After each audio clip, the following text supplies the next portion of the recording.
Intense hostility in years, the heaviest offensive since the 2014 Gaza war. Thousands of rockets have been exchanged between Israel and Gaza in the last 48 hours. At least 49 people have died.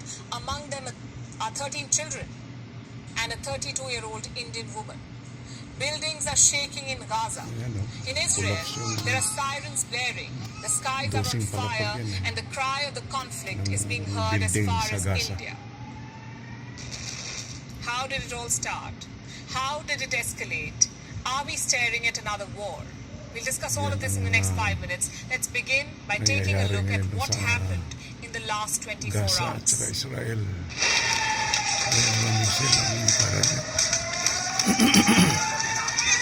Hindi para mga misil dyan. Grabe. Matindi ang airstrike ng Israel sa Gaza. Ang collapse ng building. Lakas ng bomba ng Israel. Ayan ang mga misil. Tindi na. Sunod-sunod. Ang dami na.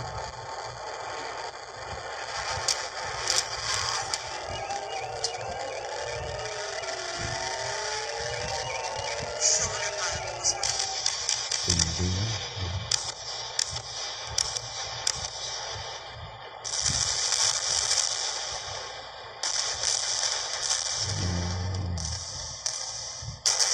Ang mangyayari sa Pilipinas at saka China, di ubos tayo.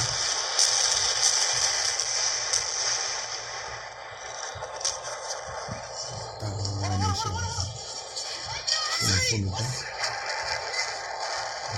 Live yan, live. It was the night of the heaviest firing since 2014. The Israeli army said 1,050 rockets were fired from Gaza, 1050. At least 850 of them landed in Israeli cities, including Tel Aviv, Ashkelon, Modi'in, and Beersheba. Many rockets were intercepted by Israel's Iron Dome system. It stunned the world with images of the air raids. And before we proceed, I want to quickly show you how Israel's Iron Dome works. Iron Dome is an Israeli anti-missile defense system designed to destroy short-range rockets. Capable of intercepting missiles fired from between 4 and 70 kilometers, it's designed to perform in all weather conditions. The first Iron Dome battery was installed in March 2011 near the southern Israeli city of Beersheba, some 40 kilometers from the Gaza Strip. Several others have been deployed since then. Military experts say 13 systems are required to defend all of Israel. Enemy artillery fired from within a 70-kilometer radius is detected by the defense system's mobile tracking radar. The missile type is identified, its path is monitored, and the data sent to a weapon management and control unit which calculates the likely point of impact.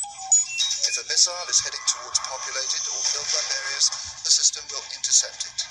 Incoming targets are shot down in the air by one of the system's 3 missile launchers, each of which contains 20 missiles.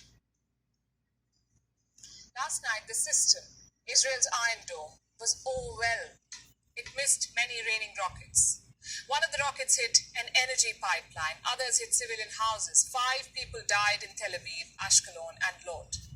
Among them was an Indian national, 32-year-old Soumya Santosh. A rocket fell on Soumya's Ashkelon residence when she was on a video call with her husband. Soumya was from the Indian state of Kerala. She'd been working as a caregiver in Israel. She has a 9-year-old son who lives with his father in Kerala in India. Israel's ambassador to India, Ron Malka, compared the young boy's loss to that of 2-year-old Moses, who lost his parents during the 2008 Mumbai terror attacks. Efforts are being made to ensure that Soumya's mortal remains are brought back to India as soon as possible. The 32-year-old has become the face of this crisis. There is a call for justice. But who do you punish? Because what you've heard so far was just one side of the story. Let's turn to Gaza. The streets in the Gaza city are filled with rubble. Israeli airstrikes have brought down 2 tower blocks. 3 civilians, including a woman, were killed when their car was hit by an Israeli airstrike. What should I say? This is a crime. They were civilians, a woman, her children, a barber and a shop owner. These are the people who were at the scene. They didn't hit a militant or an official. We are civilians sleeping